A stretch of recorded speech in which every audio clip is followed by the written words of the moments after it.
Thank you, Lieutenant. Today's an absolute tragic day for the city of Charlotte and for the profession of law enforcement. Today we lost some heroes that are out to just simply trying to keep our community safe. I'm going to try to go through a series of events of how this all occurred and played out, and then tell you a little bit more about the injuries and the things that we had to endure today as a profession and as a city. So about 1:30 p.m. this afternoon, the U.S. Marshals Fugitive Task Force went to the 5000 block of Galway Avenue in an attempt to serve a warrant on an individual for possession of firearm by a convicted felon.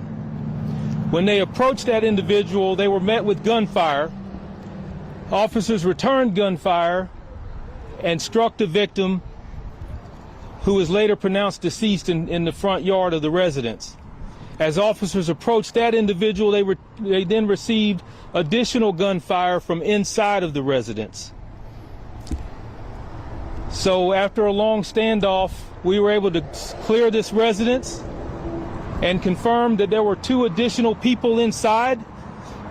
They were both brought to the police station as persons of interest, and we're trying to determine now what exactly occurred inside of the residence.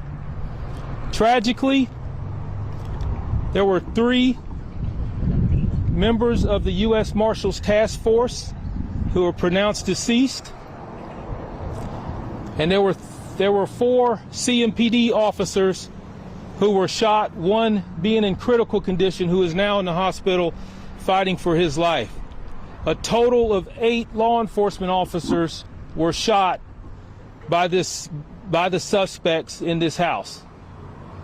So we are very early in the investigation. CMPD will lead this investigation. We still have a lot to uncover, a lot of questions that are not answered right now. So please respect the fact that I won't be able to answer some of the questions that you're going to have. But at the same time, we are going to diligently work on this to ensure that we bring a respect to these officers and these law enforcement officials that lost their lives today. And this is a good example of what we try to tell people every single day, that when we put on this uniform, that we don't have any guarantees that we'll return home. But yet we have a lot of great men and women across this entire country that do it every single day to make sure that you're safe in your communities. So with that, I'm going to turn it over to Mayor Vi Lyles, if she'll